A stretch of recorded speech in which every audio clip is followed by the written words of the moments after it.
नमस्कार दोस्तों, हमारे यूट्यूब चैनल ड्रीम सक्सेस में आप सभी का स्वागत है।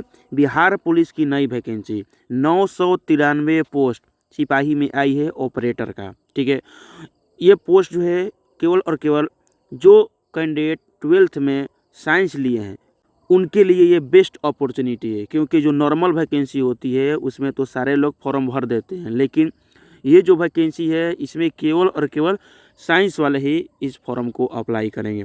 तो हम लोग इस वीडियो में सारी चीज़ों को देखेंगे कि इसकी क्वालिफ़िकेशन क्या है, इसका सिलेबस में आपको क्या क्या पढ़ना चाहिए, आगे किस तरह का आपके तैयारी करना चाहिए जिससे आप लोग का रिजल्ट हो जाए। तो देखिए, सबसे पहले इसके बारे में देखते हैं कि बिहार पुलिस दूरसंचार में सिपाही की पोस्ट आई है ऑपरेटर का। इसमें 993 पोस्ट है। ठीक है, इसकी ऑनलाइन आवेदन कब से होगी? 1 मार्च से लेकर और 31 मार्च तक ये फॉर्म भरे जाएंगे 2026 तक। इसकी एलिजिबिलिटी क्या है? देखिए, इसकी एलिजिबिलिटी जो है वो 12th पास होना चाहिए, वो साइंस से होना चाहिए, जिसमें फिजिक्स, केमिस्ट्री और मैथ विषय होना चाहिए।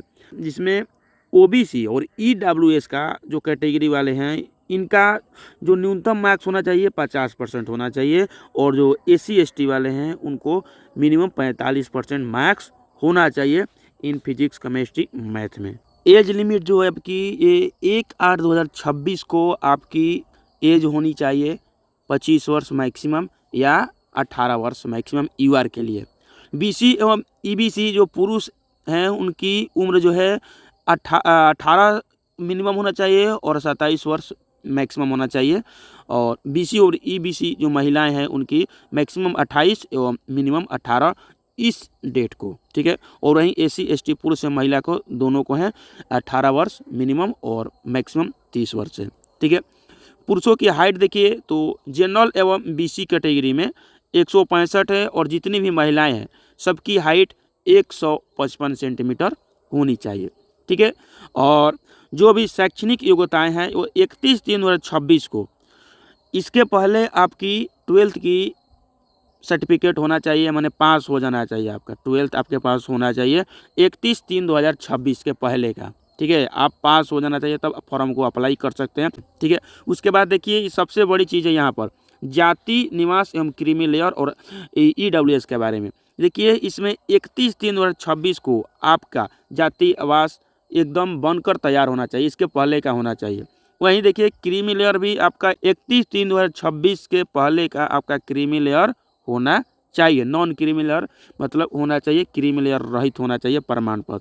वहीं देखिए जो आर्थिक रूप से कमज़ोर जो कैंडिडेट हैं जो ईडब्ल्यूएस से आते हैं उनकी जो प्रमाण पत्र जो होनी चाहिए वो 31/3/2026 से पहले का होनी चाहिए, और वित्त वर्ष कितना? वित्तीय वर्ष 2024-25 के आधार पर होना चाहिए ईडब्ल्यूएस। ठीक है, ये सारी चीज़ें आपको बता दी गई।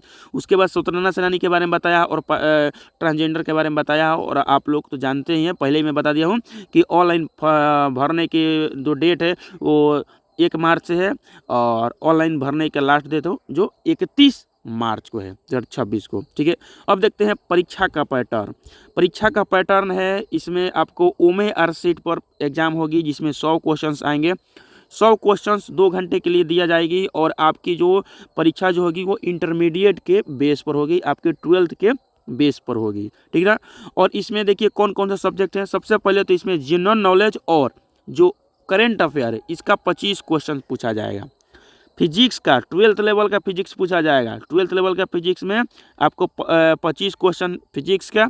केमिस्ट्री भी आपका रहेगा 25 क्वेश्चन ही, और मैथ भी रहेगा 25 क्वेश्चन ही। ठीक ना, मैथ आप लाभ हानि वगैरह बना सकते हैं, जो नॉर्मल है, जो अर्थमेटिक वगैरह पर ज़्यादा फोकस करना है, लेकिन शॉर्ट ट्रिक वगैरह पर भी ज़्यादा फोकस करने की जरूरत पड़ेगी, क्योंकि ये 12th लेवल पर है तो थोड़ा हार्ड क्वेश्चन भी आ सकता है, लेकिन नॉर्मल आप मैथ बना रहे हैं तो आसानी से कर सकते हैं। ठीक है, और फिजिक्स आपका 25 नंबर आएगा, तो आपको आगे बताया जाएगा क्या क्या आपको फोकस करनी है। मेरिट देखिए, मेरिट आपका किस चीज़ पर बनेगी? मेरिट जो है इसी पर बनेगी, यही जो नंबर आप गेन करेंगे OMAR बेस के आधार पर जो एग्ज़ाम देंगे रिटर्न, इसी पर आपकी मेरिट बनेगी। क्वालिफाइंग है फिजिकल, इसमें 1.6 किलोमीटर लड़कों के लिए, और लड़कियों को 1 किलोमीटर दौड़ना है 6 मिनट में। ठीक ना। 6 मिनट में टाइम दी जाती है और इसमें रनिंग करना है और उसके साथ हाई जंप और शॉर्ट पुट भी। उसके साथ देखिए तीसरा स्टेज आता है आपको डॉक्यूमेंट वेरिफिकेशन और मेडिकल, ठीक है। डॉक्यूमेंट वेरिफिकेशन या मेडिकल तो सबको पता है, ठीक है। चलिए हम लोग देखते हैं अब आपको सिलेक्शन के लिए स्ट्रेटजी क्या होनी चाहिए। सिलेक्शन स्ट्रेटजी में देखिए सबसे पहले आपको 25 नंबर जो है या जीके जीएस और करेंट अफेयर की होगी। देखिए जीके जीएस के लिए आपको लूसेंट बुक पर फोकस करनी है, ठीक है। हम लोगों ने डेली का लूसेंट का होमवर्क से चलाए हैं जिसमें आप लोग को डेली होमवर्क दे देंगे और उसका क्यूज करवा रहे हैं। उसके साथ हम करेंट अफेयर का भी डेली होमवर्क दे देंगे और उसका क्यूज करवा रहे हैं। बस आपको क्या करना है, हमारा डेली का होमवर्क को कंप्लीट करना है, ये 25 नंबर आपको आसानी से मिल जाएगी। वीडियो के डिस्क्रिप्शन बॉक्स में लिंक है, टेलीग्राम से जुड़ जाइए, बिल्कुल फ्री है। तो आपको डेली फ्री में होमवर्क दे दे के और उसका क्यूज कराया जा रही है, ये लूसेंट बुक और उसके साथ करेंट अफेयर की। तो ये 25 नंबर आपको आसानी से यहाँ से क्लियर हो जाएगी, ठीक है। उसके साथ मैथ के लिए आपको प्रॉपर तरीक़ा से पढ़ना होगा। किसी टीचर्स का कोर्स लीजिए, आप आदित्य रंजन सर का ले लीजिए या आप अभिनय सर का ले लीजिए या आप राकेश यादव सर का ले लीजिए, ठीक ना। राकेश यादव सर का ले लीजिए या आप किसी भी टीचर से पढ़ें तो उनका नोट्स को आप लोग रिवाइज करते रहिए, ठीक है। तो इसमें अर्थमेटिक और एडवांस के फॉर्मूला पर आपको फोकस करनी होगी, ठीक है। अर्थमेटिक को अच्छे से बनाइए और एडवांस में जो भी फार्मूला वगैरह आते हैं बेलन, शंकु, फिर से त्रिकोणमिति का, उसको आप लोग देखते रहिए। और उसके साथ देखिए फिजिक्स और केमिस्ट्री जो है इससे 50 क्वेश्चन आएंगे। फिजिक्स से 25 रहेगा और आपको केमिस्ट्री से भी 25 रहेगा, ठीक है। तो इसके लिए आपको 11th और 12th के एनसीईआरटी पर आपको ध्यान देने की ज़रूरत पड़ेगी। ऐसे 9th और 10th का पहले पढ़ लीजिएगा, ठीक है। 9th और 10th का पहले एनसीईआरटी को पढ़िएगा, नहीं तो इसके जहाँ सर का एक बुक आता है साइंस का, उसको आप लोग पढ़ लीजिएगा। इसके जहाँ सर का बुक आता है विज्ञान का, जो ग्रुप डी और रेलवे के लिए इम्पोर्टेंट होता है, ये बुक आपको बहुत ही हेल्पफुल होगी। नहीं तो आपको 9 से लेकर और 12 तक के एनसीईआरटी जिसमें फिजिक्स और केमिस्ट्री को आप लोग कंप्लीट कर लीजिएगा। यहाँ से आपकी आसानी से सारी चीज़ें कवर हो जाएगी।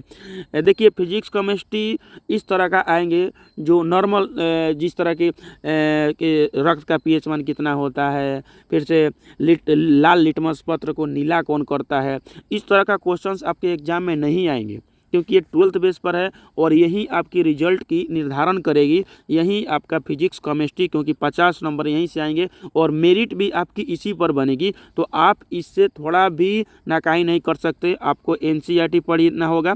नहीं तो आप इसके जहाँ जो सर हैं उनकी बुक को अच्छे से पढ़ लीजिए। थोड़ी मोटी बुक है लेकिन आपको पढ़ना ही पड़ेगा, ठीक ना, क्योंकि यहाँ से 50 क्वेश्चन यहीं से आ जाएंगे और ये तो आपका आसानी से हो जाएगा। हमारे चैनल पर डेली होमवर्क दे के कराई जा रही है। और मैथ का अर्थमेटिक आप पहले से पढ़े हैं तो बस उसका रिवाइज करते रहिए।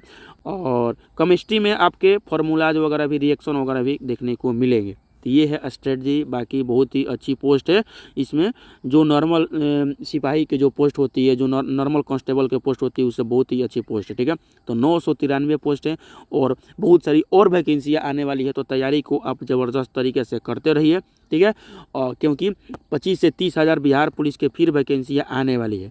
तो साइंस पर पकड़ बनाइए, उसमें भी आपकी साइंस 20 से 25 पूछी ही जाती है। नॉर्मल जो बिहार पुलिस की वैकेंसी रहती है उसमें भी, तो इस पर भी पकड़ बनाइए और उस पर भी आपकी पकड़ बन ही जाएगी यदि इसका आप तैयारी कर रहे हैं तो। क्योंकि आपके पास मौका है, 12th आपके साइंस से किए हैं तो आपके पास अपॉर्चुनिटी है। इसमें बहुत कम ही लोग भरेंगे, जो आर्ट्स वाले कॉमर्स वाले हैं वो लोग इसमें फॉर्म अप्लाई नहीं कर सकते हैं, ठीक है। तो वीडियो पसंद आई होगी तो मेरे भाई वीडियो को लाइक करिएगा और वीडियो ज़रूर दूसरों को शेयर कीजिएगा जो इसके बारे में जानना चाहता है और अच्छे से समझ नहीं पा रहा है कि फॉर्म किस तरह भरे और तैयारी किस तरह करें।